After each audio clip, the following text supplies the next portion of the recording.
Speed Maharashtra top 10 news बुलेटिनचे मुख्य प्रायोजक आहेत महाराष्ट्रातील अग्रगण्य सुवर्णपेढी Chandukaka Saraf and sons private limited. Speed Maharashtra top 10 news बुलेटिनचे सहप्रायोजक आहेत ॲक्रोपोलिस सिस्टीम प्रायव्हेट लिमिटेड। नमस्कार, स्पीड न्यूज लाईव्ह 24 मध्ये आपलं स्वागत। आपण पाहणार आहोत speed Maharashtra top 10 news bulletin.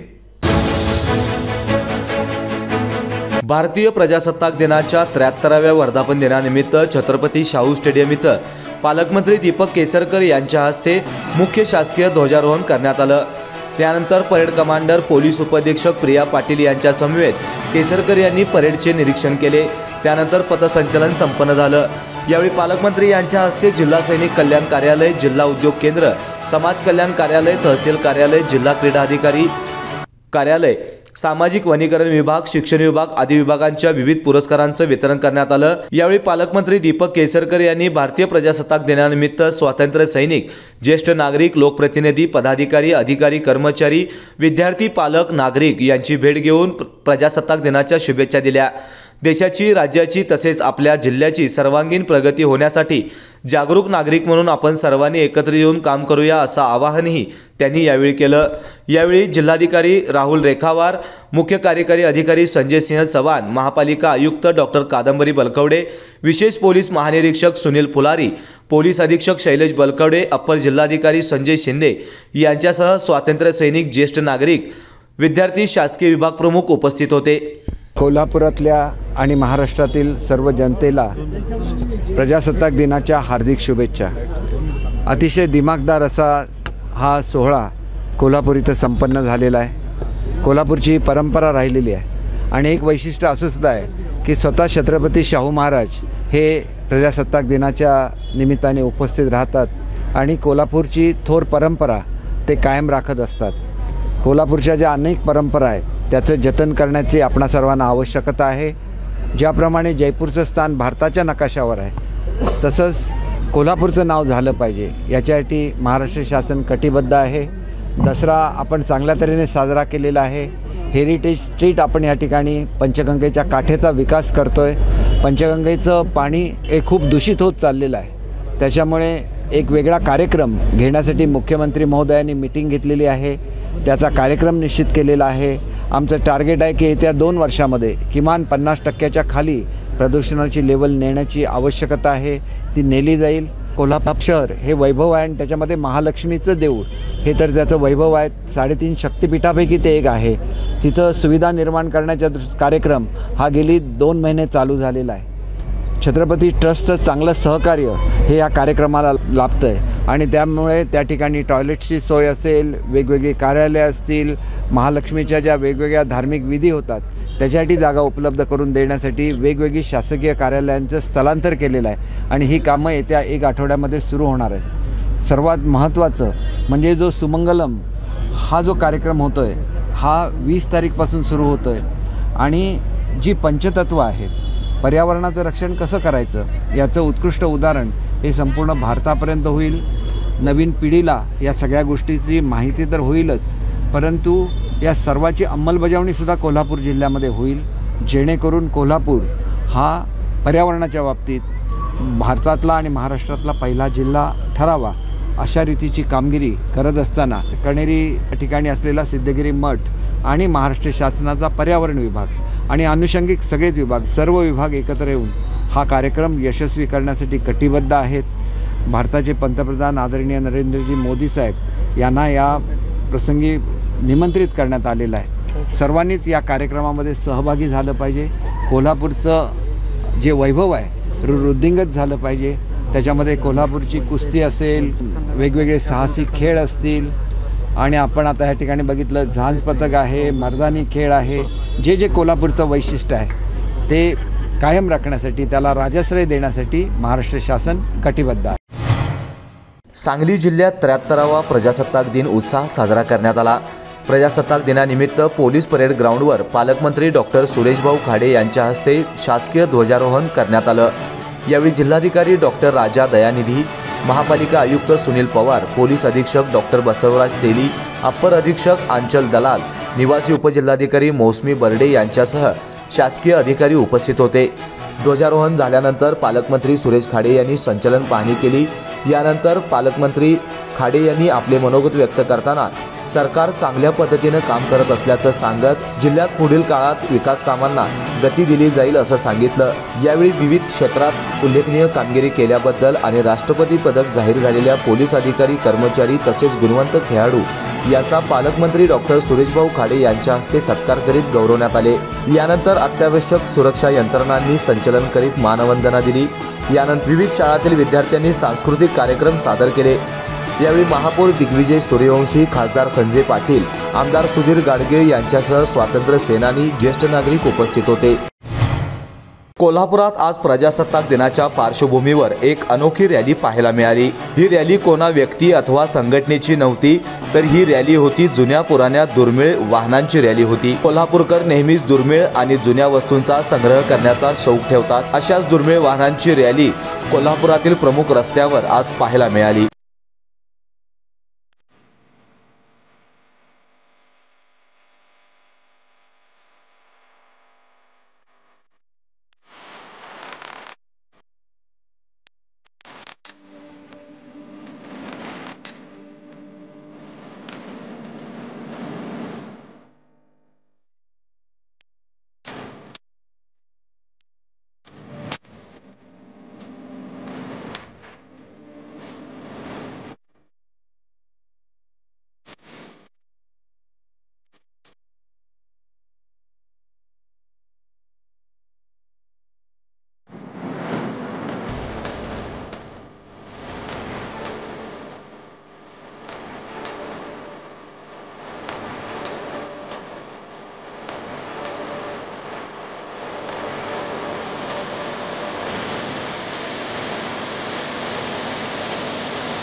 या रॅलीमध्ये सुमारे 100हून अधिक वाहनधारकांनी सहभाग घेतला। प्रजासत्ताक दिनाच्या निमित्तानं कोल्हापुरात विविध कार्यक्रमांचं आयोजन केलं जातं। याचाच एक भाग म्हणून दुचाकी वाहन प्रेमींनी या विंटेज रॅलीचं आयोजन केलं होतं। कोल्हापुरातील मध्यवर्ती बिंदू चौकात ही सर्व वाहने लावण्यात आली होती। यानंतर उद्घाटन करून कोल्हापूर शहरातील प्रमुख मार्गावरून ही रॅली काढण्यात आली आहे। BMW पासून अगदी कोल्हापुरात तयार झालेल्या आणि 1930 ते 2023 या वर्षापर्यंतच्या लक्ष्मी, TVS बजाज, जावा, वेस्पा, लॅम्ब्रेडा पासून बुलेटपर्यंत सर्व दुचाकी या रॅलीमध्ये सहभागी झाल्या होत्या। या दुर्मिळ विंटेज वाहनांची रॅली पाहण्यासाठी कोल्हापूरकरांनी मोठी गर्दी केली होती।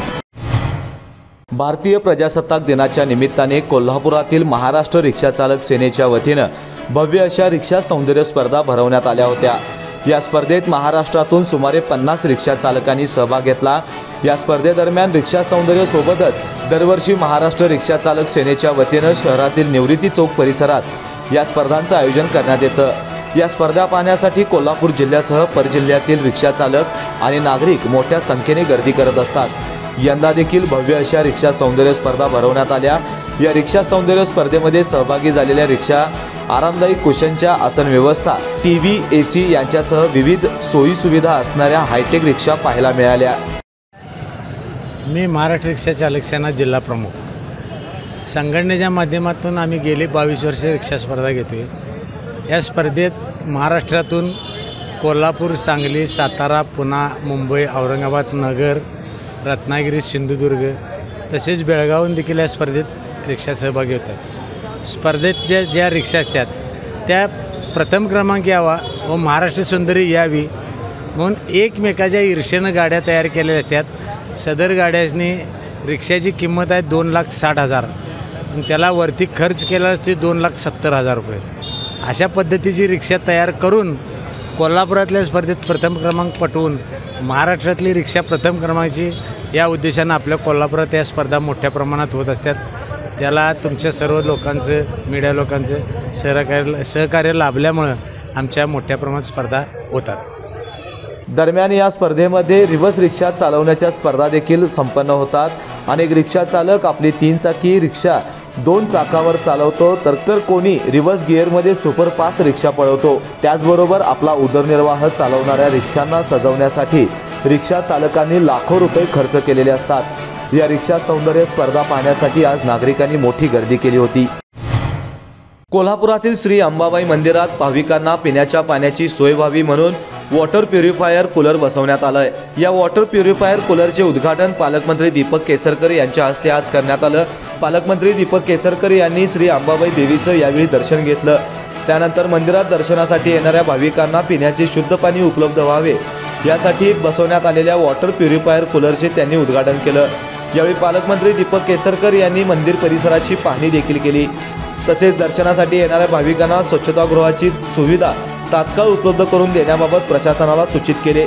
यावेळी जिल्हाधिकारी राहुल रेखावार, पोलीस अधीक्षक शैलेश बलकवडे, मंदिर समितीचे सचिव शिवराज नायकवडे, प्रांताधिकारी वैभव नावडकर, जिल्हा नियोजन समिती सदस्य अमित कामत यांच्यासह मान्यवर उपस्थित होते। प्रजासत्ताक दिनाचे औचित्य साधून आम आदमी पार्टीच्या वतीनं कोल्हापुरातील पंचगंगा स्मशानभूमीत कोविड काळामध्ये सेवा बजावणाऱ्या कर्मचाऱ्यांचा सत्कार करण्यात आला। डॉक्टर संदीप इंचनाळकर यांच्या प्रमुख उपस्थितीत हा कार्यक्रम संपन्न झाला। उद्यमनगर येथील आप कार्यालयात झालेल्या कार्यक्रमात आरोग्य निरीक्षक महेश भोसले, रवी कांबळे, अनिल बनगे, विजय पुजारी, सुनील कांबळे, सदाशिव कांबळे, प्रसाद सरनाईक, करण बनगे, सूरज कांबळे, रोहित ढाले, तुलसीदास कांबळे, विजय पुजारी यांचा यावेळी सत्कार करण्यात आला। यावेळी पश्चिम महाराष्ट्र अध्यक्ष संदीप देसाई, निलेश रेडेकर, उत्तम पाटील, अमरजा पाटील, अभिजित कांबळे यांच्यासह आम आदमी पार्टीचे पदाधिकारी, कार्यकर्ते उपस्थित होते। शिरोली पुलाची इथल्या सह्याद्री विंग्स फाउंडेशनने शाहूवाडीतील अंबाईवाडी या दुर्गम भागातील शालेय विद्यार्थ्यांना 74व्या प्रजासत्ताक दिनाचे औचित्य साधून कपडे आणि शालेय साहित्य वाटप केले। 2017 सालापासून प्रत्येक वर्षी 15 ऑगस्ट आणि 26 जानेवारी या 2 राष्ट्रीय सणांचे औचित्य साधून दुर्गम भागातील शाळेत जाऊन तेथील विद्यार्थ्यांना कपडे, शालेय साहित्य वाटप केले जातं। यावर्षीही सह्याद्री विंग्स फाउंडेशनने सामाजिक बांधिलकी जपत विद्यार्थ्यांना कपडे आणि शालेय साहित्य वाटप केलंय। दरम्यान तिथल्या विद्यार्थ्यांनी आपल्या कला सादर करून दाखवल्या। यावेळी धोंडीबा इटमल यांच्या हस्ते ध्वज फडकवण्यात आला। यावेळी विनायक करपे, अर्जुन चौगले, कृष्णात पाटील, अमृत माने, विशाल राठोड यांच्यासह संघटनेचे पदाधिकारी उपस्थित होते। कोल्हापुरातील मेरीवेदर मैदानावर भव्य भीमा कृषी प्रदर्शनाचे उद्घाटन पालकमंत्री दीपक केसरकर आणि माजी आमदार महादेवराव महाडिक यांच्या उपस्थितीत करण्यात आले। 4 दिवस चालणाऱ्या या कृषी प्रदर्शनात 12 कोटी रुपयांचा बादशाह रेडा आणि 31 लिटर दूध देणारी बिजली नावाची म्हैस आकर्षण ठरणार आहे। शेती संबंधी अवजारे आणि साहित्यांची विक्री या प्रदर्शनातून होत असते। त्याचबरोबर आधुनिक शेतीविषयक तंत्रज्ञान, औषधे, खते, बी बियाणे, शेतीपूरक व्यवसाय, दुग्ध व्यवसाय यासंबंधी अद्ययावत साधन सामुग्री आणि माहिती या प्रदर्शनातून शेतकरी बांधवांना मिळणार आहे। यावेळी बोलताना पालकमंत्री दीपक केसरकर यांनी कृषी क्षेत्रात कोल्हापूर महाराष्ट्रात आघाडीवर असून कोल्हापूरमध्ये पर्यटक वाढले तर कोल्हापूरचा नकाशा बदलेल। शेतकऱ्यांनी आधुनिक तंत्रज्ञान आत्मसात करून वेगळी उत्पादने घेऊन पैसा मिळवणे ही काळाची गरज असल्याचं मत यावेळी व्यक्त केलं। या कृषी प्रदर्शनाला 5 ते 6 लाख लोक भेट देऊन सुमारे 8 ते 10 कोटींच्या आसपास उलाढाल होणार असल्याची शक्यता आयोजक खासदार धनंजय महाडिक यांनी यावेळी व्यक्त केली। यावेळी आमदार प्रकाश आवाडे, माजी आमदार अमल महाडिक, माजी मंत्री भरमोअण्णा पाटील, भाजपचे जिल्हाध्यक्ष समरजित सिंह घाडगे, राहुल चिकोडे, जिल्हाधिकारी राहुल रेखावार, पोलीस अधीक्षक शैलेश बलकवडे, भाजप महिला अध्यक्षा शौमिका महाडिक, अरुंधती महाडिक यांच्यासह संयोजक, पदाधिकारी, कार्यकर्ते आणि शेतकरी मोठ्या संख्येने उपस्थित होते। कोरोना काळात शासकीय काम केलेल्या ठेकेदाराला वारंवार मागणी करूनही अद्याप बिलाची रक्कम मिळाली नसल्यानं संबंधित ठेकेदाराने कोल्हापूर जिल्हाधिकारी कार्यालयासमोर आमरण उपोषणास सुरुवात केली आहे। स्वाभिमानी कोल्हापूर कृती समितीच्या नेतृत्वाखाली ठेकेदार गणेश तुप्पद यांनी आजपासून उपोषणाला सुरुवात केली।